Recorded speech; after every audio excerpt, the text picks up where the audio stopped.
You're listening to the Nerd to Know Media Network. Join us at nerdtoknowmedia.com.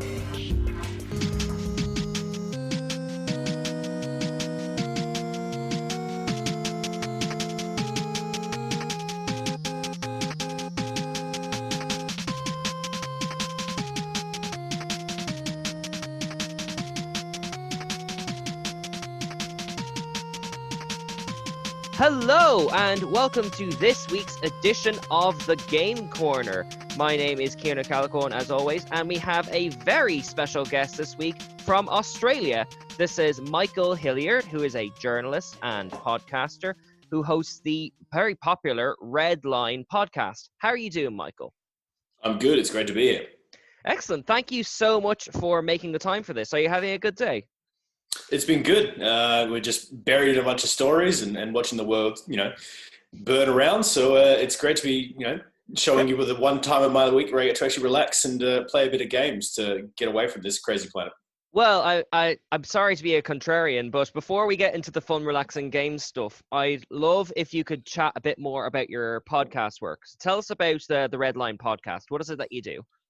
So the Red Line, what we do is we do a big geopolitical deep dive every fortnight. So we get big experts in from, the White House, the CIA, MI6, Downing Street, Harvard, Oxford, Cambridge, who come in and give their expert opinions on one big subject shaping the news. So whether it's, the Russian hypersonic missile program or, the Libyan civil war, they come in and give their opinions on what's happening, how we got here, and where the war's heading. So, really interesting stuff to be focusing on big stories that we kind of miss in the news. A lot of these big stories, you have 60 seconds on CNN to pitch it, but, we take it a full, hour and a half and really dole out how, a small conflict like, let's say, Yemen is actually absolutely instrumental to the entire region. Well, I mean, that's a very good point because, we won't get too kind of into the weeds on this, but we are, especially amidst the lockdown, we are kind of living in an age where it's very hard not just to find information, but find things to focus on and really kind of dive into because everything moves so fast. Oh, yeah, there's just so many stories every day. I mean, my phone, I wake up, because I have friends who are journalists all around the world, and we all, chat about, I have friends who focus on certain areas, and I'll wake up with 4 messages, one, crisis in this country, crisis in that country, and it's really hard to focus, even for someone who has, this is what I do, all the time. I don't know how the average person can keep any sort of idea on all the crazy things going on.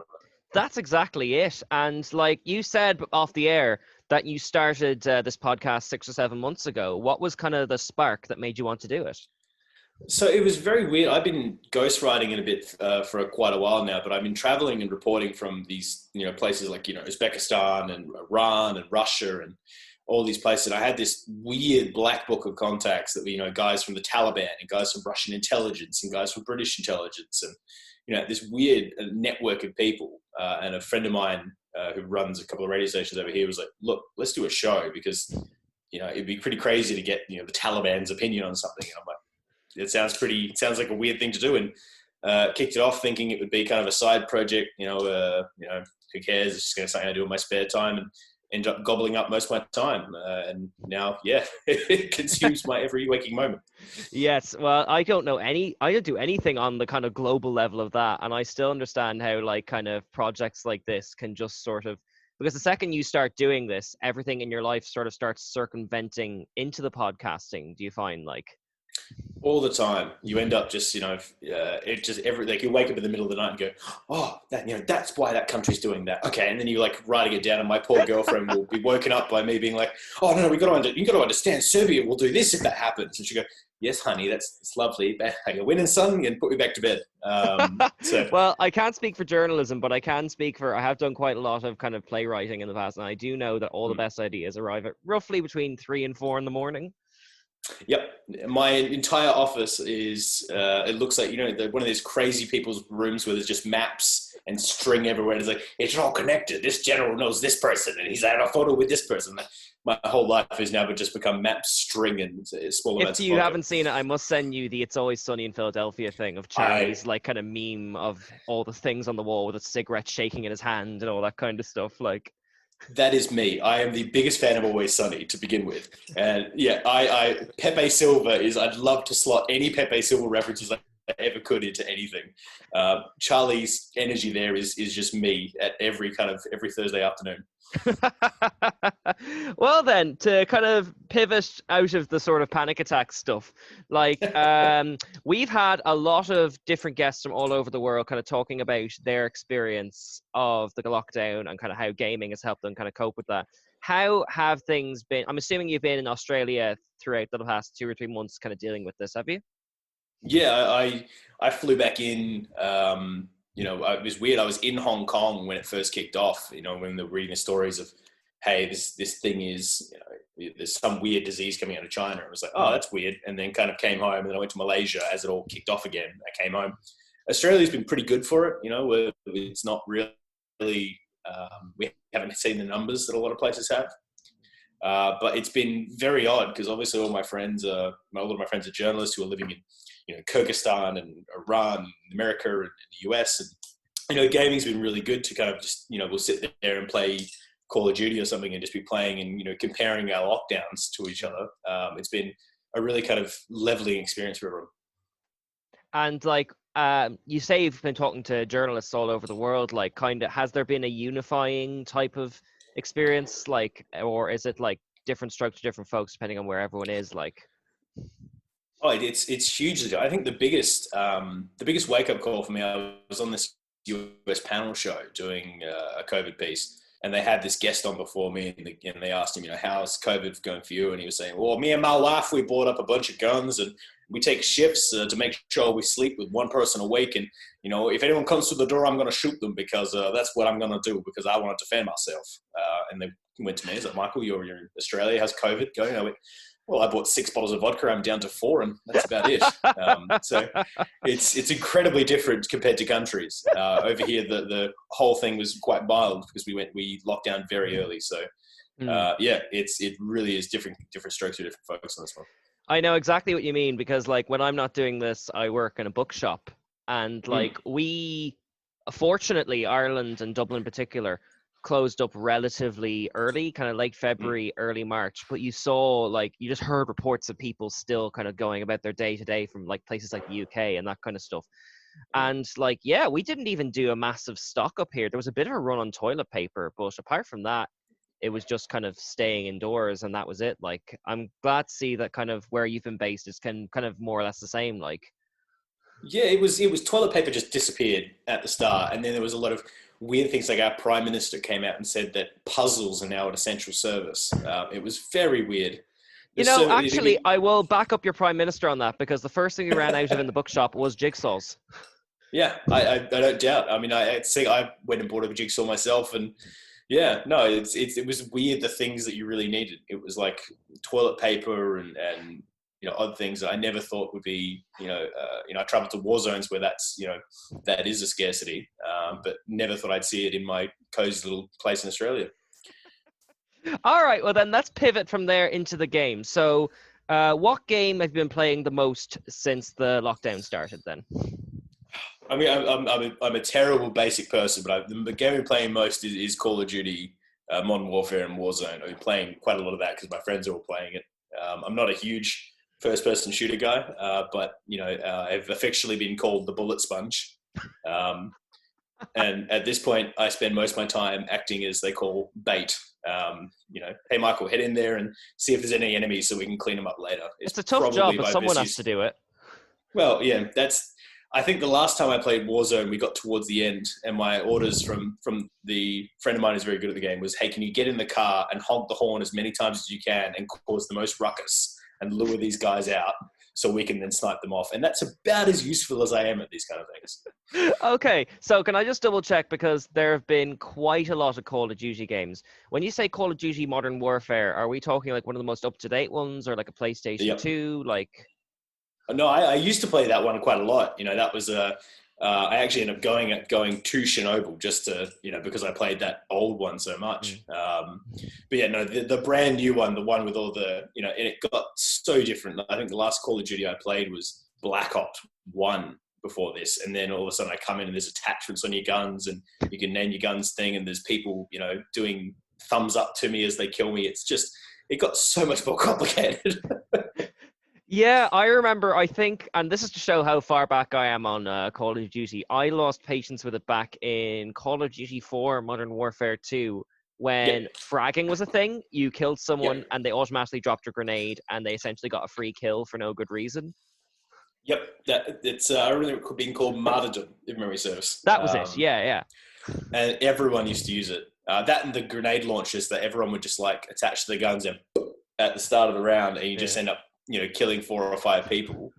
But the weirdest thing, one of my best friends is like he's currently unemployed at the moment, so he's been playing for sort of 8 hours a day, and he is just phenomenally good.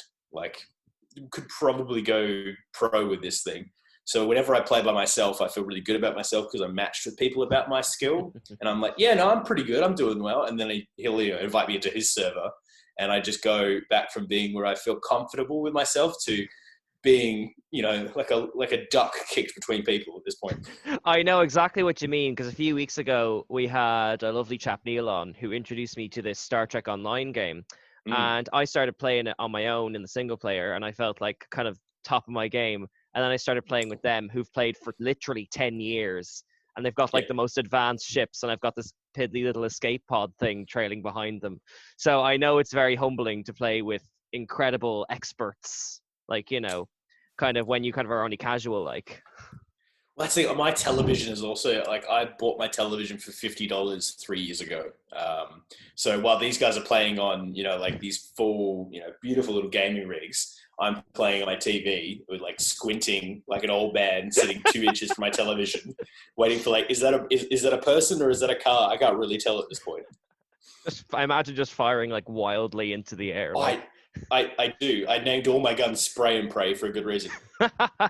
And tell me something. Why did you go back to this game now then? Was it just because your friends were playing for the social aspect, or was it something else?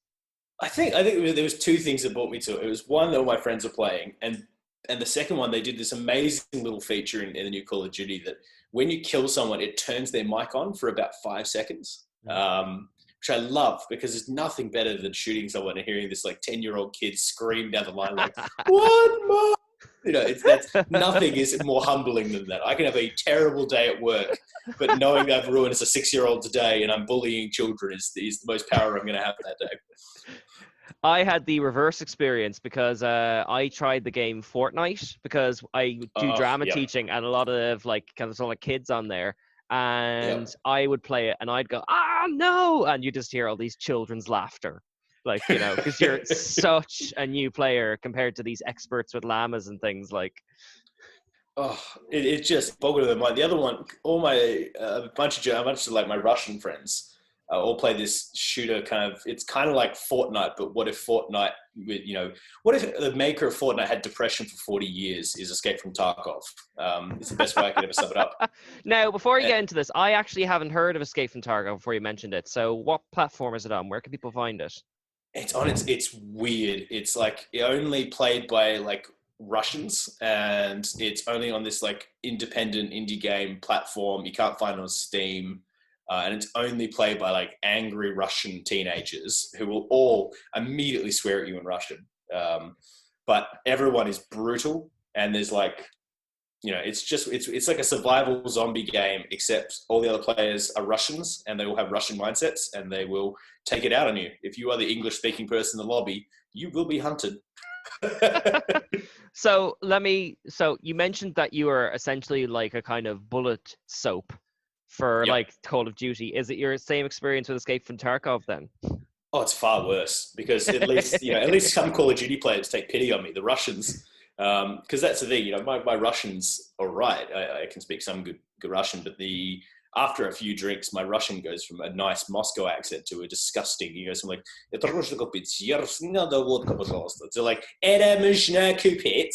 like my awful Australian accent comes out.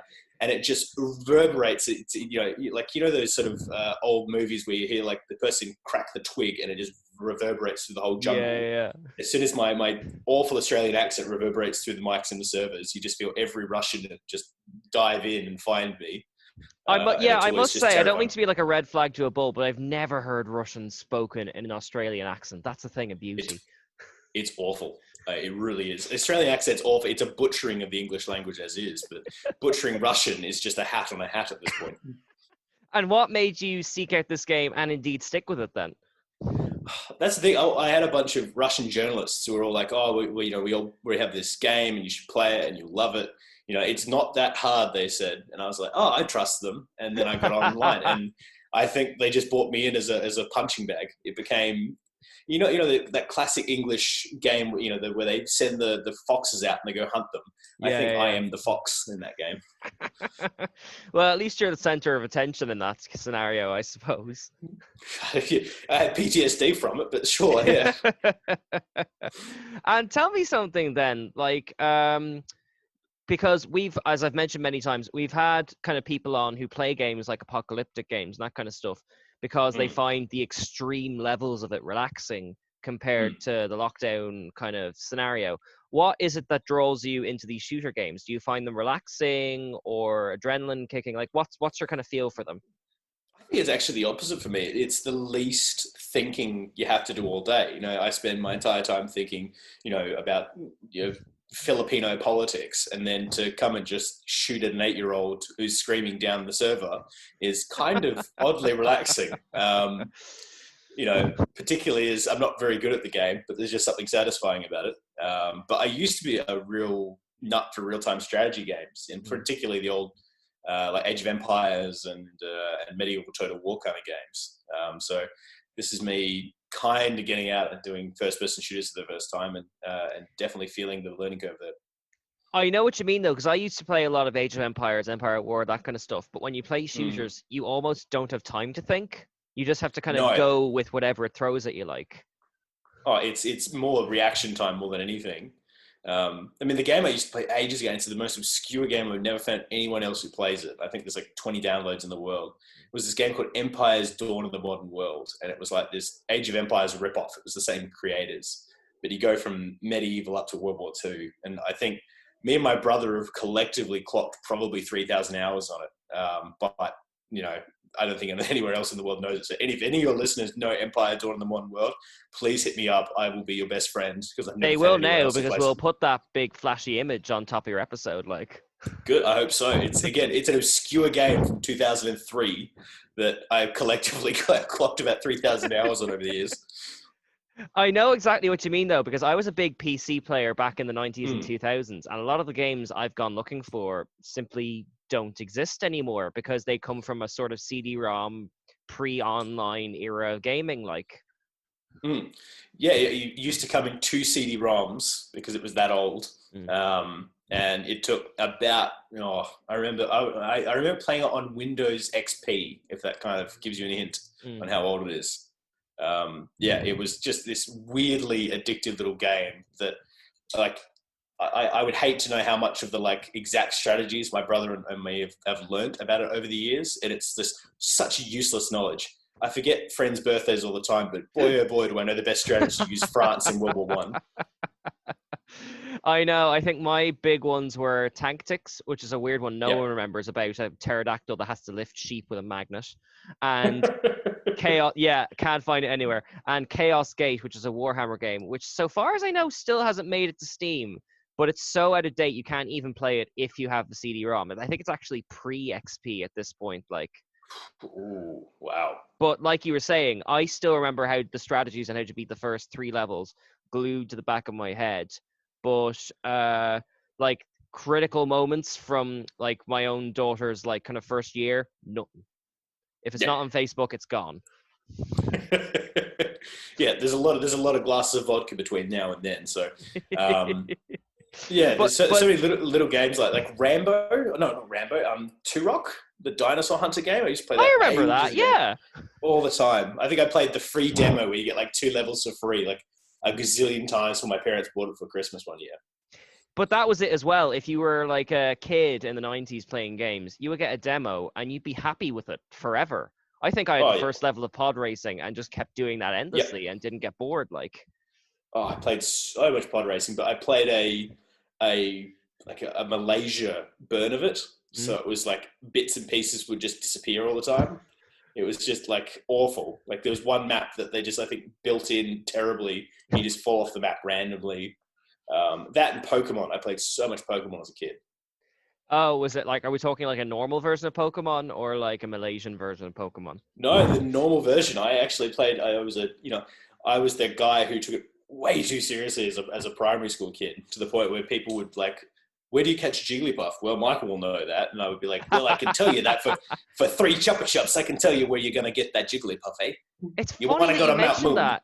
Because, yeah, we had in our school, our school backed onto like a park with a big field. Hmm. And like when Pokemon was the big thing, you would have people who are experts at the card game, people who are experts at the game, and Yeah. people who are experts at collecting the thing. And people just became such big Pokemon experts so quickly. Hmm. Like, Oh, it was my Pokemon Silver. I think I clocked about 1,500 hours on that thing. Yeah, like I just spent so much time on it. That's the thing. It's now dead because there's the old silver cartridges. They all had a battery in them that all dies oh. eventually, which is kind of annoying. But I remember just like booting up and then seeing so many bad names. I think my like how young I was. I think my rival's name was Butthead or something. And I used It's to giggle pretty every time. accurate for that rival, though, to be fair. It is indeed, but it was always. I used to giggle every time, like Butthead challenged you to a fight. I'm like, oh, got him, boys, got him. Oh yeah, it's, you know what, actually I used to give all the Pokemon nicknames, and it scared me off getting a tattoo because Yep. I'd give a Pokemon a really creative nickname, 3 days later I'd hate it. Yep. Like naming them And all then- after the Beatles or something like that, you know? Oh. And then you just get super attached to certain Pokemon for absolutely no reason. Exactly. Yeah. Oh, It's yeah. a friend of mine, Seriously, was on the show last week. Like, she went, I think, straight from like the Game Boy Advance ones up to like whatever the Switch ones are now, Sword and Shield, and having all these new Pokemon, like, and trying to keep her old ones at the same time was just too much emotions at once. Like, Mm. Well, that's the thing. I don't know anything past, I think, Gen 2. So for me, it's like, I'm pretty sure I can probably name the whole first 150 Pokemon, like, in sequential numeric order from 1 to 150. Couldn't tell you anything past about Gen 2, though. Like, I have just no knowledge. That is uncharted water, new territory to me past Gen 2. I'm exactly the same. We had the Pokemon Red, Blue, Yellow, Gold, and Silver, and then went Yep. no further. Like, it's I have a friend of mine, Lisa, runs an up-to-date Pokemon show and talks about all these elaborate Pokemon 495, and it Cool. means nothing to me. Even on the Switch, I just got what is effectively a remake of Pokemon Yellow. Like, I'm full-on very retro. But I gotta ask, since you seemed like you put a lot of hours into it, did you ever finish a Pokedex? I did. I finished my Pokedex. I even went and forced my poor parents to drive hours away to go to some event where they gave you a Celebi. I made my poor parents years ago drive like 3 hours away to take me to some event where they would give you a Celebi just so I could finish the Pokedex. I was that kind of guy. I mean, I still have, to show my love for Pokemon at the time as a kid, I still have very little feeling in the bottom of my feet because I barefoot walked to the local video rental place in a 42-degree day to go get Pokemon Stadium 2. Yeah, like Pokemon was my entire life for about 5 years there. Wow, and I got it because I remember reading about the Celebi thing in Pokemon magazine. Like, the only way I got a Mew was like getting one of those like things that hacks the Game Boy cartridge, which I still have somewhere. But like, yeah, and like you'd never get that nowadays. Nowadays, Celebi with like a digital download or something like that. They made you work really hard for games back in the 90s and 2000s. Like, oh yeah, I had to go all the way down to this shopping mall and stand in queue for a bit, and then answer some questions, and then you hand your cartridge over to a guy in a very tight shirt, standing next to a guy in a very hot Pikachu suit who's probably sweating to death in the Australian heat, and he would hand you back like, "Here you go, kid," and then you'd have a Celebi. It's like, it's saying it out loud now makes absolutely no sense in modern enjoy times. your legendary Pokemon vegetable. Off you go, off you. You got your bean sprout now. Go play the games. All right, we've got 2 or 3 minutes left on the clock. So I believe there was one more game you really wanted to talk about. Oh, I mean, the other game I play quite often with friends and probably am a terrible person for it is Super Smash Brothers. Excellent. And, I used to play the N64 all the time, and then I upgraded to the Wii, and my strategy did not change. I am, that really annoying friend you have who plays Kirby, who just goes up and up and up and up, and then smashes back down as a stone. That was me. That is my only strategy. I stand by it, and I am the king of the beatdown until I meet a player who plays Pikachu, who does the beatdown as well, and zaps me as I get Pikachu above. has a lot of really fast tackle moves, doesn't he or she? But that's the Pikachu's got fast move, but they've also it's got this you can be down, and it does this lightning bolt that comes from above. So if I'm a Kirby floating above him, he'll wait, do it, and the lightning bolt will hit me before I hit him. So whoever played Pikachu would always just spend his time targeting me, and I'd spend the rest of my time just floating around like a pink ball of death. I've got to say, the last time I played Super Smash Bros. Was actually at a college event with like 4 or 5 people, and there was just so many flashing lights and stimulus that I couldn't even tell what I was doing until I saw the little player one thing just flash off into the distance somewhere miles away. Is that still your experience of it? Sometimes, but a lot of bars actually do it here. So a lot of when I was touring in bands and stuff, a lot of the punk venues in Australia will have like a Nintendo or a Wii or something set up in the venue. So quite often you're like sitting at the back of a crowded, dingy, dive bar, and you're playing Super Smash Brothers against just randoms you meet in the bar. So it's a bit more prevalent here than a lot of places. I can only imagine like alcohol plus Wii motion controls creating some wonderful nights and some horrible accidents at the same time. Oh, of course. I think the best one I ever saw was I was playing Mario Kart with some guy, and he pulled his cart over to the side of the road, went and got a drink, came back, and then was like indicating to come back onto the road. So kind of had a look around. I was like, man, that is some very safe driving for Mario Kart. All right. Well then, Michael, we are nearly out of time. So is there anything you would like to say on the air before we wrap? No, it's been an absolute pleasure to be here, and thanks so much for having me. No worries. And you're welcome back on the show anytime you like. Would you mind just plugging your own show just one more time before we stop? So if you want to hear some, very different geopolitics, so very deep dives with Harvard, Oxford, Cambridge, the White House, and the CIA talking about what's going on in the world, big crash courses on everything you'll need to know about, Venezuela or Nagorno-Karabakh or the Philippines. You can check us out on the Red Line. We're on Apple, Spotify, all the usual podcast places, and online and YouTube as well. So the Red Line podcast, and you can listen to me act smart for about an hour and a half. Excellent. All right, then we'll call time on that episode. Thank you so much, Michael Hilliard. And this has been the Game Corner. We'll be back the same time next Friday. Thank you for joining us. Goodbye.